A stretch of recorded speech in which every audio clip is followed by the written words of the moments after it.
Hey everybody. All right, for week 11, we are going to do a little bit of some repetitive practice here. We're going to use the same patient that we used in week 10, but instead of doing one SIB plan, so one plan, dose painting all three of these volumes, we're going to do them sequentially. So you're going to have one plan that will treat all 3 to 45 gray. Then we'll drop off that PTV 45 and we'll treat 50.4 and 54, to 50/40, and then a final boost to our 54 PTV. So just to be clear, let me show you what that looks like.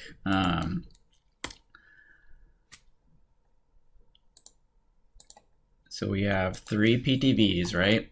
So the prescription is we want to deliver 45 gray to PTV 45. We want to deliver 50/40 to PTV 50/40, and then 5400 to PTV 54, all at 180 a day. Okay, so that means we need to have one plan that's going 180 times 25 to all 3 of these volumes. So all 3 will get 45 gray first. And then we'll essentially drop off this PTV 45, and we need to boost both of these volumes to 50/40. So just 2 fractions. I think it's 2 fractions. Yeah, 2 fractions. And then we need to boost to 54. So we'll drop off 50/40 and go just to 54.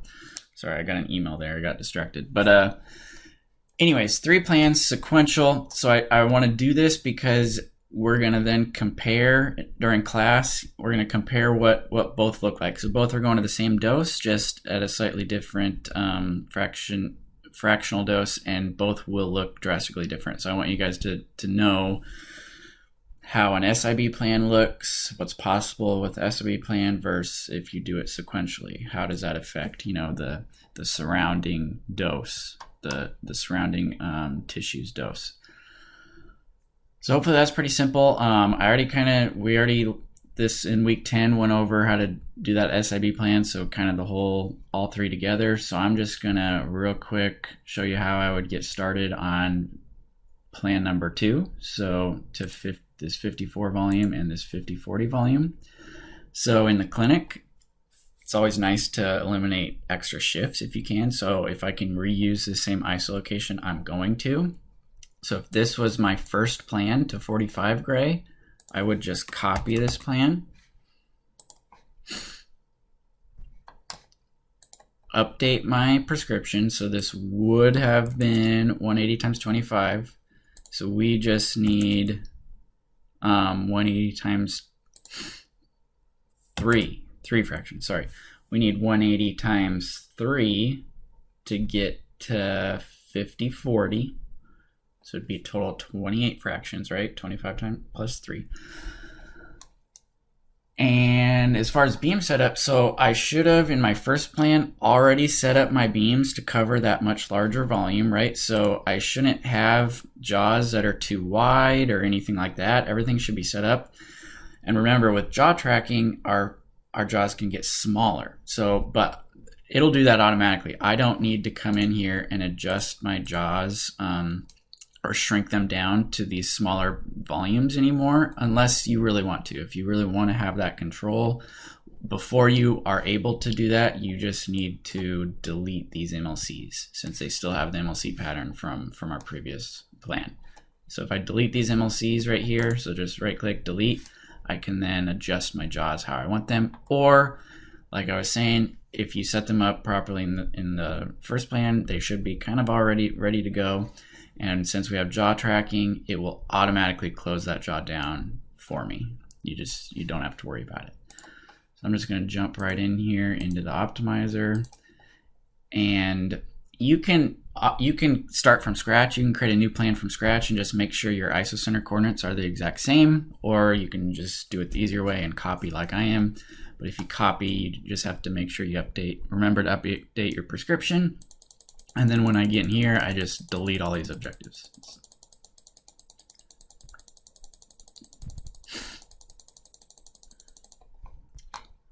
Got those all deleted. I'm gonna put in my dose, so 540 for this plan.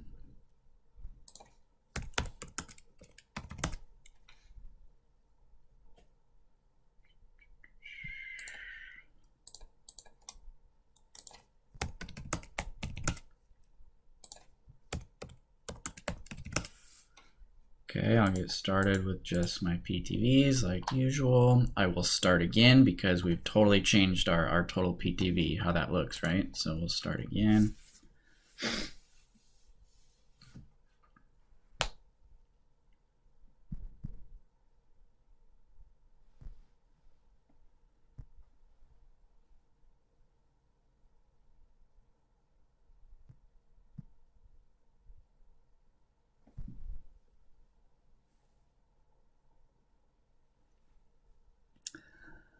And now, you know, everything's run as usual.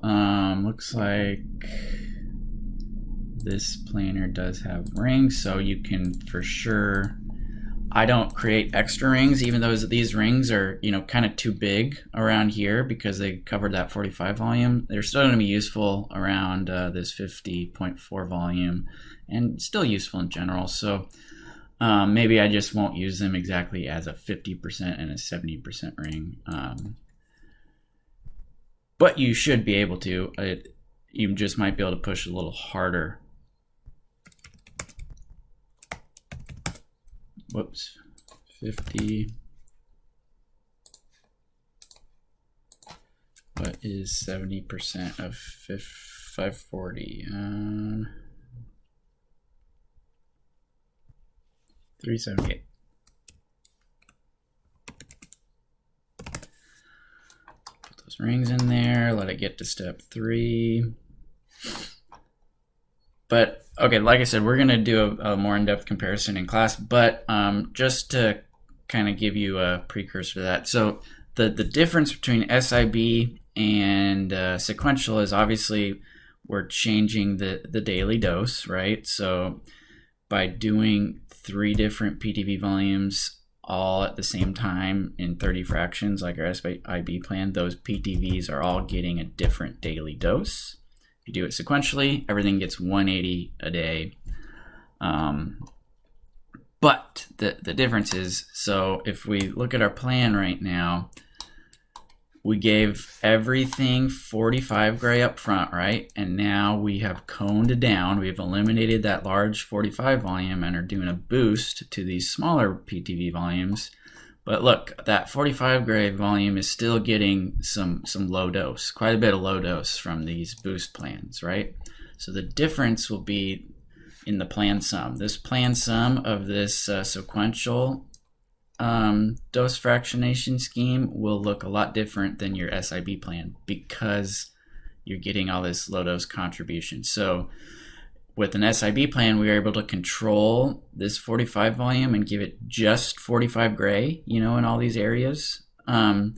Here, it's going to get actually a lot more than 45 gray. The majority will get a lot more than 45 gray because it gets this extra low dose, you know, from these sequential cone down plans. So that's the difference. So sometimes, you know, I feel like doctors can kind of forget about that difference, and maybe they, you know, it's just a lot easier to control dose in one plan, in an SIB plan, than it is in a sequential plan because of this issue. And so we'll go over that in more depth in class. But that's why we're doing that. And then also just, you know, of course, repetition. So doing these 3 plans this week on the same data set, you just get more chances to try new things, try different things. Repetition with the optimizer will get you far. Okay, we're in step 3. So, you know, I would start adding my OARs in.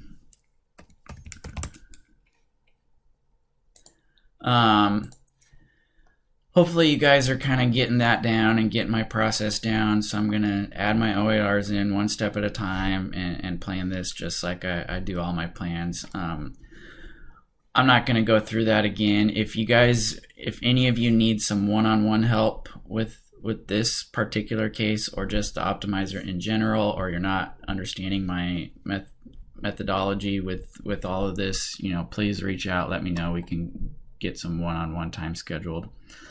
But I want to just show you kind of a little bit of a pro tip. So we're gonna just use one of these. Yeah, this should be a good one.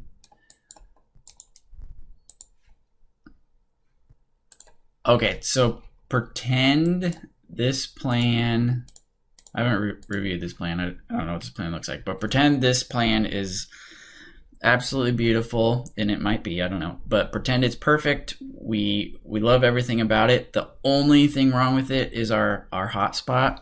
So pretend the doctor just really wanted this plan under 108. Want a hotspot under 108. It's at 108.5. That's literally the only thing wrong with it. Excuse me. You could certainly re-optimize it again. You can certainly contour out that little hotspot and fix it in the optimizer. But you never know what's going to happen when you re-optimize, right? You never know if something else is going to happen. A lot of times for hotspots specifically, you're just talking about just chasing hotspots. So I'll get this little hotspot wherever it is to go away, but it'll just appear, another one will appear somewhere else when I re-optimize, right? So you just kind of chase that hotspot around. So a little bit of a pro tip. You can turn that little so say in this case we need it below 108, right? So I turned my 108 on in 3D in a segment. So if you come here, it's easiest to see if you change your color to segment right there. So I turned it on in segment. And what I'm going to do is I'm going to just pick any of my beams. Doesn't matter which one. I picked field 2 for some reason. But I'm going to just start rotating this around until that hotspot is uncovered, but right next to an MLC. So essentially what I'm going to do is I'm going to find MLCs that I can manually move to cover this hotspot. And if you do it this way, you just ensure that you don't get a weird hotspot to appear somewhere else. Nothing else in the plan changes. You're just eliminating this hotspot. Now, of course, we're moving MLCs. We're blocking extra tissue, so you got to be careful doing it because you could cause a cold spot or cause something else weird to happen. But if you only pick kind of one field and you limit yourself to like 5 to 10 MLC movements, the chances of that happening are almost zero. You can pretty quickly get rid of it. Now, if we had a bunch of 108 in here, or there's a bunch of spots, I mean, it's just not worth your time to sit here and try to do this manually. You're going to want to jump in the optimizer. But at least in Eclipse, it's very common for this to happen. You just get a weird little hotspot. A lot of times it's between slices or whatever, and you just kind of end up chasing it around in the optimizer. This is a great way to do it. So the way I optimize, the way I do things, I really don't have to do this a whole lot. So it's not like I'm doing this on every plan, okay? But it's still pretty common. I do it quite a bit. I bet I do it once a week. I do this once a week, this little trick, okay? So in this view, you can see it's uncovered, but it's kind of a big gap but from the MLC edge to this hotspot. So I'm not going to do that one. I want to find like this, where that hotspot is right next to my MLC. And then you can literally use this select MLC tool, click your MLC, drag it over, and then keep looking for more. I'm going to just find those optimal angles where that MLC is like right next. So this one is, maybe we could do that one. This is a great one. We just barely have to move that MLC. So the smallest you move your MLCs, the best. You want to make really small ones because you don't want to cause a cold spot. You don't want to, affect your plan any other way. So this one we could do, but let's just see. I bet there's a better one.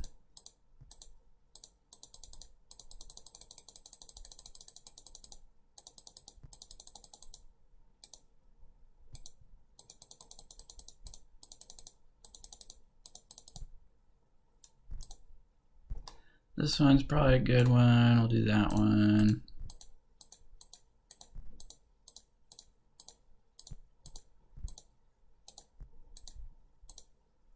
That one's a great one right there. That one, maybe, but kind of a big gap, so probably better ones. And in this plane we have 3 arcs. You could look at all 3 arcs and find some pretty optimal. So like this is a good one. Some small movement. That one's probably would be good, but let's just keep looking. That one's probably a good one. Good one.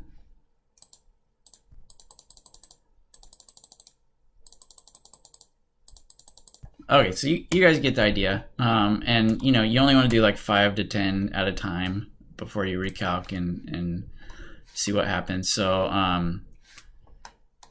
the only danger of doing this is you could create an MLC pattern that is undeliverable. You could have a, you could, what's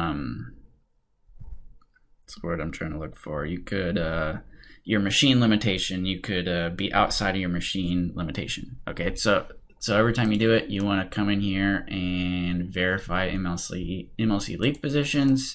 That should check most issues. If that is okay, you should be good to go. But as long as you're making those teeny tiny movements, like a half cm or so, I mean, I personally have, I don't think I've ever ran into a problem. So again, kind of a weird trick. I'm sure very few, if any, other dosimetrists do this.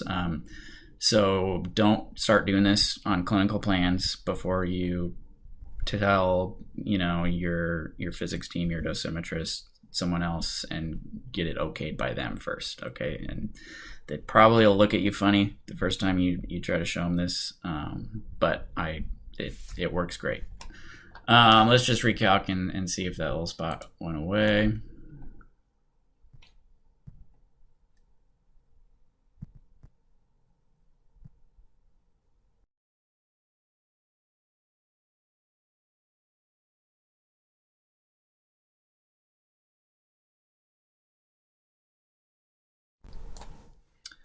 Okay, so 108.3.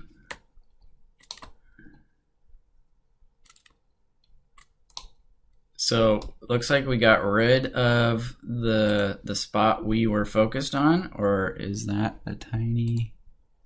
Oh, maybe a tiny. You see that little dot? It's really a tiny little dot. So maybe we'd have to move a couple more MLCs there. But looks like there was a couple spots down here that I didn't even see before because the max dose, the number wasn't there. So, you know, like I was saying, if it's a lot of different spots, it's just, you should do it in the optimizer. It's just going to be probably easier and faster. But if you just have that one spot that you need to get rid of, this is a good trick to follow. Okay, let's hop. One thing I did get a couple questions kind of related to the same topic that I forgot about. Let's hop in the optimizer real quick.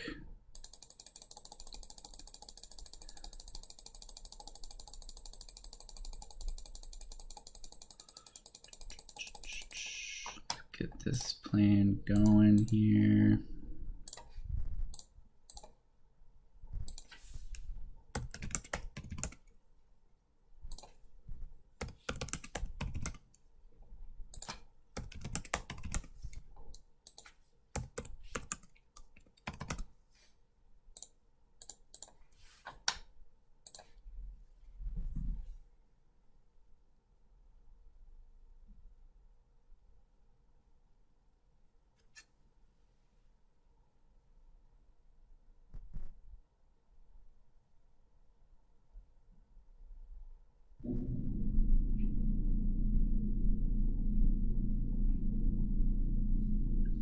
Okay, so of course I would let it get to step 3 like usual. Let's pretend it's in step 3 right now. So let's pick on the bladder. Just in general, how do I decide where to put my objectives and start lowering the dose to this bladder? So to start, I I in general just want to lower the dose as much as I think I can, regardless of what my objectives are. I want to get it as low as I feel like I can in this plan with this anatomy, with these PTVs.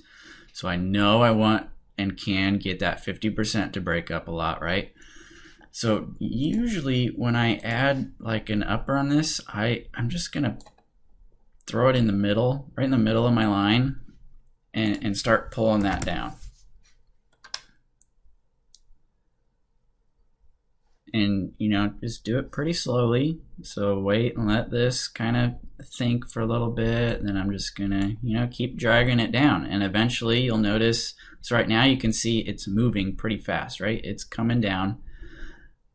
Coverage, hotspots still about the same, but eventually you'll notice that it just looks kind of stuck. It just stops moving. You start losing coverage. One of those two things or both will happen, and that's how you know you're kind of getting close, at least, to that tipping point where you just can't push any harder. And I generally do that just with this one upper and kind of pull the middle of that line down.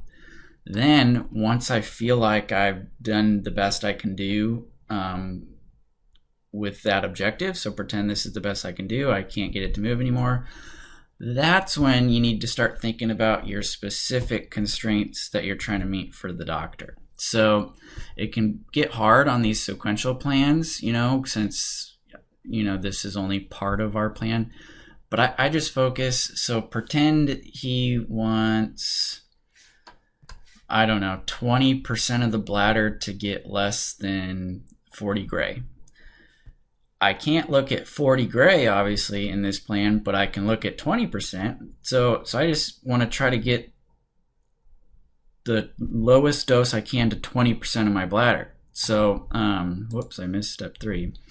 But I'll just add another, and I'll start pulling it down at 20%. I want the dose to 20% of the bladder to be as low as I think I can get it in this plan to help me meet that constraint for the plan sum.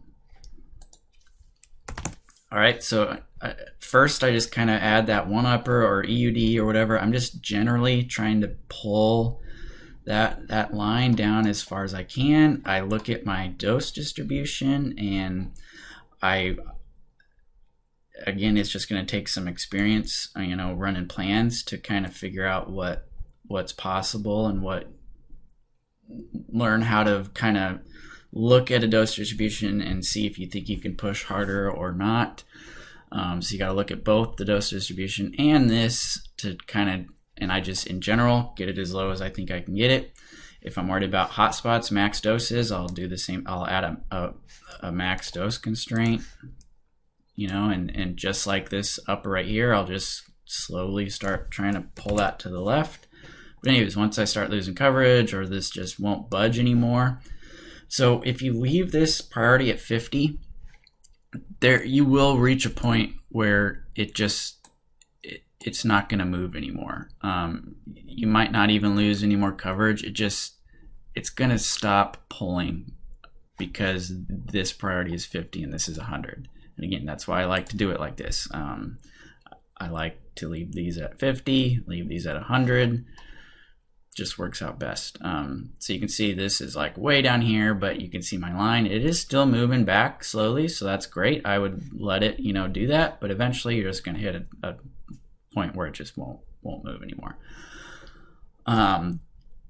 Does not mean you can just start every plan with your uppers like way down here and come up with the best plan. You got to kind of do this slowly and methodically and in order to get the best plan. Also, you got to think, you know, if I'm really only focused on what 20% of the bladder is getting, you might have to let, you know, this part up here go higher. Maybe I can't pull my, you know, 100 gray line or 50 gray line way down here in order to maximize my coverage here. So that's a little bit of a weird concept, but something to pay attention to too. You want to pull it down as much as possible, but maybe you'll have to ease up on something in order to really maximize where we're specifically going to be looking at with the doctor's constraints, if that makes sense. Or maybe this femur, maybe I maxed out this femur, but that'll negatively impact my ability to avoid the bladder, but the bladder constraints are more strict than the femur. So maybe at the end of the day, I have to ease up on my femur in order to maximize bladder sparing. Okay, and all this just takes time experimenting with that. But that's how I do it. I usually just start with like that one upper. I kind of get my line to fall as much as I can while still keeping fairly good coverage and low hot spots. Then I'll add my, uppers, specifically focusing on the area where I'm, for constraints, where I'm worried about for my constraints with the physician. And then I'll continue to push on those until I see that loss of coverage, and then I know I'm pushing as hard as I can.